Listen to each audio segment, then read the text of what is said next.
मैं अपनी बात कर लेता हूँ। मैं भी कैंसर का पेशेंट हूँ, थायराइड कैंसर।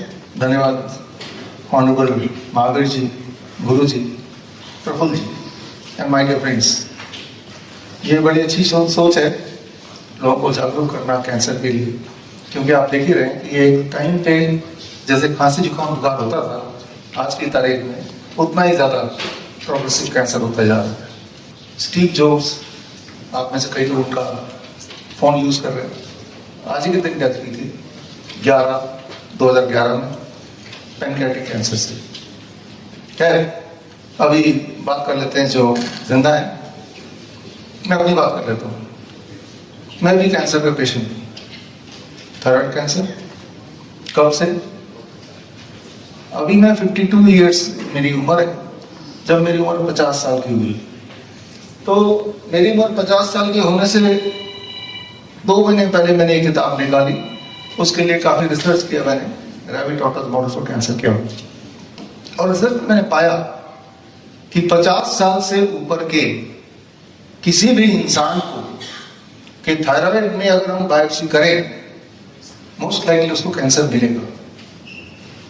और ऐसे ऑटोप्सी रिपोर्ट या ऐसे जो लोग किसी भी और वजह से मर जाते हैं एक्सीडेंटली, उनके ऊपर जब इस तरह के एक्सपेरिमेंट किए गए तो पाया गया आफ्टर 50 ईयर्स ऑफ एज हर इंसान के थायराइड में से बायोप्सी में से अगर किया जाए तो अच्छी तरह ढूंढा जाए तो कैंसर सेल मिलेंगे। उस हिसाब से मैं कैंसर पेशेंट हूँ। और 70% चांस है after the age of 50 prostate में कैंसर मिल जाएगा। तो ये बोलना चाह रहा हूँ कि कैंसर तो बॉडी में होता ही है, कैंसर को हम भगा नहीं सकते। कैंसर इज देयर, और जरूरी नहीं कि कैंसर अगर है तो उसी से हमें मरना है। तो सबसे पहली बात तो ये समझना होगा, जब भी कोई बोलता है कि कैंसर मेरी बॉडी से कैसे जाएगा, वो जाएगा नहीं। That is in dormant stage, वो हर एक के बॉडी में है। अच्छी तरह ढूंढने वाली बात है, ढूंढने के लिए छेड़ने वाली बात है। मान लो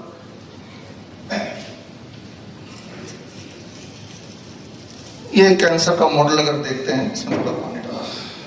मान लो ये जो पेड़ पत्ते देख रहे हैं ये कैंसर है, ये पत्ते ट्यूमर है, और ये ट्यूमर बन गया है, ये कैंसर बन गया है। अब I will get rid of it, तो मैं क्या करूंगा, इसको मैं काट दूंगा, सर्जरी कर देंगे। तो कुछ दिन बाद दोबारा अगर इसको देखेंगे तो क्या मिलेगा आपको, दोबारा पत्ते आ जाएंगे। कितनी बार काटना पड़ेगा इसको? अच्छा, मैं इसको जला दूं, रेडिएशन कर दूं तो अभी कुछ दिन बाद आ जाए, आएगा कि नहीं आएगा? अच्छा, तो केमिकल थेरेपी कर दूं तो, कीमोथेरेपी कर दूं तो तब भी आ जाएगा। कितनी बार कीमोथेरेपी करें, कितनी बार इसको काटें, कितनी बार इसको जला दें कि अब ना आए, वो नहीं आ सकता। अगर मैं वाकई में चाहता हूं कि ये ट्यूमर गायब हो जाए तो मुझे चाहिए कितना भी स्ट्रॉन्ग, कितना ही बड़ा क्यों ना हो, अगर इसका सोर्स में हटा दूं, अब ऐसे ही रख दूं इसको, अब 1 हफ्ते बाद आएंगे, क्या ये पत्ते मिलेंगे? जड़ जाएंगे ना। तो जो सोर्स है ना उसको हटाना पड़ेगा, जो कारण है उसको हटाना पड़ेगा, कॉज को हटाना पड़ेगा। कॉज को हटाएंगे नहीं तो वो कैंसर कैसे जाएगा, वो ट्यूमर जो आपको तंग कर रहा है वो कैसे जाएगा? हम ऊपर देख रहे हैं लेकिन नीचे नहीं देख रहे हैं, तो कॉज को कैसे हटाएंगे?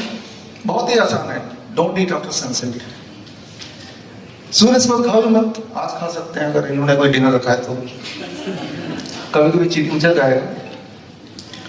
जो चीज आप सनसेट के बाद खाते हैं दैट इज द वन जो आपको ट्यूमर बनाता है, कैंसर बनाता है, राइट? कोई सिस्ट बना देगा, कोई ब्लॉकेज बना देगा, कोई स्टोन बना देगा। जो तो आप देखेंगे एक बंदर को अगर आप एक केला देंगे शाम के बाद, वो नहीं खाएगा, रख देगा, अगले दिन खाएगा। इंसान खाएगा। तो वो कैंसर हम इकट्ठा करते जा रहे हैं, 1 दिन 2 दिन में नहीं, कई सालों में, और फिर हम उसको ऊपर से मारना चाहते हैं। मरेगा ही नहीं, क्योंकि आज रात को भी जाके 10 बजे ही खाना खाना, आज रात को भी इसको खुराक देनी है। हमारे जो कैंसर पेशेंट्स हैं, हमारे 55 हॉस्पिटल है, 500 क्लिनिक्स हैं, HIMS group of hospital, doctor B R Singh clinic at the rate home. तो हमारे हॉस्पिटल में आते हैं तो कभी भी आप आएंगे तो शाम के 6 बजे के बाद डिनर फिनिश है ही नहीं। अगर आप कैंसर को ठीक करना ही चाहते हैं, फॉर दैट मैटर डायबिटीज को ठीक करना चाहते हैं, बीपी को ठीक करना चाहते हैं, हार्ट की प्रॉब्लम को ठीक करना चाहते हैं, एंजाइना को ठीक करना चाहते हैं, तो यहाँ से घर जाते वक्त रास्ते से ताला लेके जाइए और किचन में 6 बजे ताला लगा दीजिए अगले दिन से। If you can do it, आप देखेंगे it will take just few days. 7 दिन 15 दिन में आपको बीपी की गोली, शुगर की गोली कम करनी मजबूरी हो जाएगी। मैं आपको डाइट भी बदलने नहीं बोल रहा हूँ, I am just saying don't eat after 6 PM, right? तो ये सोल्यूशन तो सामने रहा। और जिनके ट्यूमर, जिनके कैंसर ज्यादा बढ़ जाते हैं, उनके लिए बड़ा ही आसान सोल्यूशन आप देख रहे हैं, पानी। पानी में आप अगर बैठ जाते हैं, आपका एक हिस्सा बाहर है, तो जो हिस्सा पानी के अंदर है उसमें ज्यादा प्रेशर रहेगा, और जो हिस्सा पानी के बाहर है वो उसमें कम प्रेशर रहेगा। The pressure difference, the principle of the law of buoyancy पढ़ा।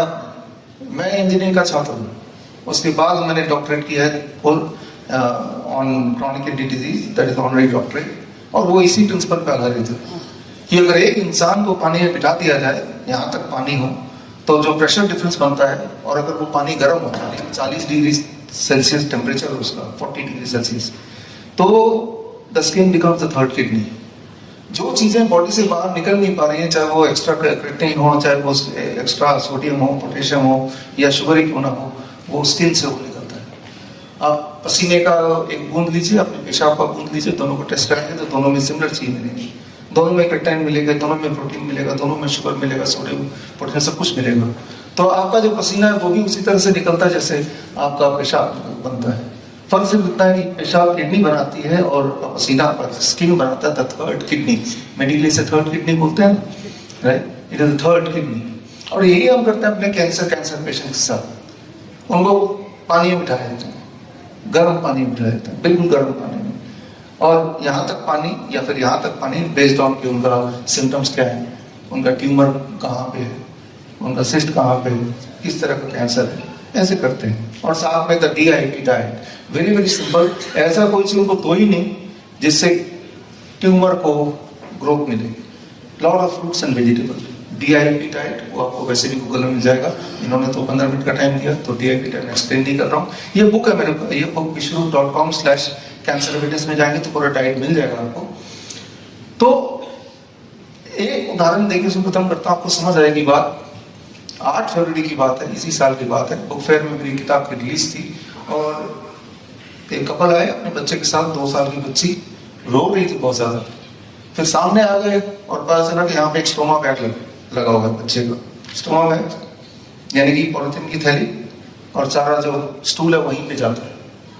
और उनका इलाज चल रहा था उस वक्त, एम्स से चल रहा था, और कीमोथेरेपी वगैरह भी चल रही थी, और बोल ही दिया था कि बच्चे के बचने के चांसेस नहीं। That was the thing. इस वक्त वो मिली, और उस वक्त हमारा बुक फेयर चल रहा था, बुक का प्रमोशन चल रहा था। Doctor Namita, can you please come. तो इतनी भीड़ में मैंने डॉक्टर नमिता MBBS MD हमारे टीम की पार्ट है, इनको मैंने उस बच्चे को पकड़ाया कि आप इनको देखो जरा। हाँ, और मैं अगर बुक के उसमें लग गया। अब आप सोच के देखिए, ये एम्स का था, और साथ में कौन सा हॉस्पिटल था दूसरा, सफदरजंग। हाँ, सफदरजंग हॉस्पिटल। दोनों के बीच में the parents were shuffling between the 2 hospitals, क्योंकि हालत इतनी गंभीर थी। लेकिन क्या इतनी गंभीर हालत में जब स्टोमा बैग ऑलरेडी लगा हुआ है, जब ऑलरेडी बोल दिया है कि अब बच्ची बचेगी नहीं, क्या ये प्रिंसिपल काम करेगा? थोड़ा सा ब्रीफ देंगे, और बस 2-3 मिनट ही बाकी है। प्रफुल्ल जी देख रहे हैं हमारी तरफ से, है ना? मैं ये ब्रीफ क्यों देना चाहता हूँ, मैं आपको ये बताना चाहता हूँ कि कैंसर का कोई भी स्टेज है, हमारे हॉस्पिटल में आइए, एम्स ग्रुप ऑफ हॉस्पिटल, हम ये नहीं देखते स्टेज कौन सा, हम ये देखते हैं पेशेंट अगर खा सकता है और अगर वो सांसें ले रहा है तो हम उसको अपने हॉस्पिटल ले लेते हैं। तो you know that this works.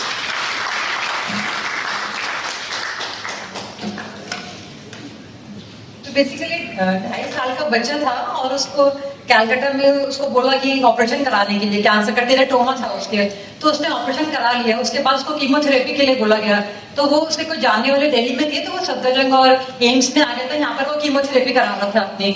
लेकिन उसके बाद उसका मेटास्टासिस हो गया, उसको बोला गया कि दोबारा से आपको ऑपरेशन कराना पड़ेगा।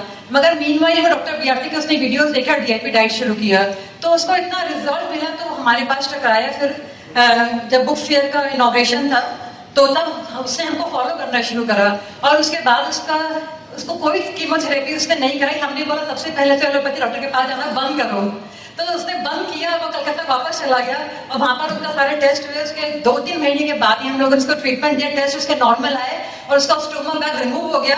अभी वो टोटली हेल्दी है, और उसका ग्रेड 3 कैंसर था, जो अभी बिल्कुल नॉर्मल है, वो चाहिए। आप चाहे तो उससे बात कर सकते हैं जूम पे, वीडियो पे। तो आई मीन कि everything is reversible. Thank you, thank you. बच्चे की पहले की रिपोर्ट, अभी की रिपोर्ट, सारा कुछ is there with doctor Namita. हम ये क्यों बता रहे हैं और क्यों एविडेंस के साथ बता रहे हैं? बिकॉज मैं आपको ये भरोसा दिलाना चाह रहा हूँ कि कैंसर कोई बड़ी बात नहीं। कैंसर कब बड़ी बात हो जाती है? कैंसर तभी बड़ी बात हो जाती है, मान लीजिए मान लो ये संतरा है, आप कभी सब्जी बाजार में जाते हैं, संतरा से दबा के देखते हैं, ठीक है कि? तो संतरा वाला सब्जी वाला क्या बोलेगा? अरे यार दवा खराब हो जाएगा, है ना, ऐसे बोलेगा। आप दबा के छोड़ देंगे तो क्या हो जाएगा? सड़ जाएगा। क्यों सड़ेगा? वो इसलिए सड़ेगा क्योंकि उसके अंदर जो सेल्स हैं वो टूट गए, right, it will spoil, right. जब मेमोग्राम करते हैं बार बार तो अंदर सेल टूटते हैं, है ना। सो क्या उससे हम डायग्नोस कर रहे हैं या डायग्नोसिस के नाम पे हम उसको और सेल्स को ब्रेकअप कर रहे हैं? तो यहाँ पे समझने की बात होगी कि पहली बात कि कैंसर सेल हम सबके बॉडी में भी थर्ड कैंसर का पेशेंट हूँ, दैट वे अगर डायग्नोस कराएंगे तो, राइट। और कैंसर सेल बॉडी में है तो उसी की वजह से मरना जरूरी नहीं है। लेकिन अगर आपकी कोई ट्यूमरस ग्रोथ है या आपका हीमोग्लोबिन डाउन हो रहा है, अचानक वीकनेस बढ़ती जा रही है, बहुत ज्यादा एक्सट्रीम पेन है, तो आपको बस इतना ही करना है। वैसे भी इतना ही करना है प्रिवेंशन के लिए भी, don't eat after sunset, be on DIP type. और ज्यादा पेन है और ज्यादा तकलीफ हो गई, जैसे उस बच्चे को हमने कराया, जैसे हम बाकी पेशेंट कराते हैं, गर्म पानी बिठाया। अगर कोई मॉर्फिन ले रहा है कोई पेशेंट, इतना पेन है तो मॉर्फिन लेंगे तो पता ही है कि कोई उससे मामला बिगड़ेगा ही, टेम्पररी थोड़ा रिलीफ मिल जाएगा। तो दिन में 2 बार 1-1 घंटा sitting in the hot water is equal to morphine, पूरा जो उसका शेड्यूल है उतना उसका रिलीफ दे देता है। 2 टाइम्स सुबह अगर बैठेंगे 1 घंटा तो 12 घंटे तक रिलीफ मिलेगा, तो दोबारा बैठ जाओ। कुछ दिनों के अंदर अगर पेन जब खत्म होने लगे तब बैठना छोड़ दो, है ना। So we have to just see कि बॉडी का जो प्रिंसिपल, जब हम बैठते हैं गर्म पानी में, कोई बैठ के देखिए, यूं ही बैठ के देखिए, तो आप जब बाहर निकलेंगे तो आपका वेट 500 ग्राम 600 ग्राम कम होगा। करके देखिए, एक ही बार करके देखिए, 1 घंटे के लिए बैठना, 500-600 ग्राम वेट कैसे कम हो गया? जिनका बीपी बढ़ा होगा तो बीपी नीचे आ जाएगा, जिनका यूरिन आउटपुट नहीं आ रहा यूरिन आउटपुट आ जाएगा। So that is the science कि जब आपका प्रेशर डिफरेंस हो बॉडी के दोनों भागों में, और जब टेम्परेचर 40 डिग्री सेल्सियस हो, your skin become third kidney. जो चीज बॉडी को नहीं चाहिए वो बॉडी से बाहर निकालना। ये जो कैंसर है, जिसमें मैं पत्ते को कैंसर बोल रहा हूँ, तो इसके अंदर जो ऐसे न्यूट्रिएंट चले गए हैं जो नहीं चाहिए, ऐसे टॉक्सिक चीजें, उसको अगर हम निकाल पाए ताकि ये दोबारा ठीक से ही रहे, तो वो पॉसिबल है। That is what we call as hot water immersion. तो ये जो भी बातें मैंने बताई, it is very very simple, can be done at home. हमारे हॉस्पिटल में आते हैं लोग, लेकिन हम पहले से ही बता के चलते हैं, ये आप घर पे भी कर सकते हो, but people they do come. आप भी हॉस्पिटल देखने आएंगे, वैसे नहीं देखने आएंगे, आप देखिए अपने आंखों के सामने कि पेशेंट्स, वी से डोंट डायग्नोस, उसको छेड़ो मत, लेकिन जो पेन है उसको कम कर दो, ट्यूमर ग्रोथ है तो उसको रिड्यूस कर दो, उसको सक कर दो। कैसे करो? These are very very simple techniques. जितनी सारी बातें बताई, इनका डिटेल में अगर आपको जाना है तो bishrup.com/evidences, कैंसर एविडेंसेस में जाएंगे तो ये किताब आपको PDF कॉपी मिल जाएगी, तो इसमें आप सारा कुछ पढ़ ही सकते हैं। सो पहली बात तो कैंसर से डरने की जरूरत नहीं है, because cancer is there in our body. लेकिन अगर हाँ आपको डिस्कम्फर्ट हो रहा है, कोई ट्यूमरस ग्रोथ हो रहा है, हीमोग्लोबिन बहुत डाउन हो गया है, एक्सट्रीम पेन हो गई है, कोई नॉन हीलिंग अल्सर हो गया है, तो जितनी बातें मैंने बताई, कम से कम एक बात से आप शुरू कर सकते हैं। इसलिए नहीं कि कैंसर ना हो, कुछ भी अगर दवाई ले रहे हैं आप, एक बात से शुरू कर दीजिए, 10 दिन तक कीजिए। Don't eat after 6 PM, don't eat after sunset, and you will see some results almost immediately. धन्यवाद, थैंक यू।